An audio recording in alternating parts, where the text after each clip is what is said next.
Takže akurát som po tréningu vo fitku, odcvičil som chrbát a triceps, na záver som si dal ešte brucho a teraz v rámci regenerácie a doplnenia energie okamžite po tréningu vypijem proteínový nápoj, vysokobielkovinový a príjmem sacharidy v podobe banánu, ktoré sú potrebné na regeneráciu a rast svalstva.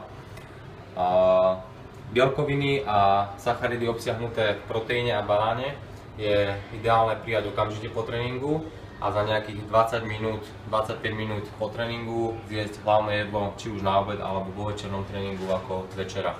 Ja som si pripravil 200 g kuracieho mäsa, 2 vajíčka a mladý špenát s paradajkami. Jednoduchá varianta, takisto potrebné nutričné hodnoty po tréningu, ktoré vaše telo potrebuje.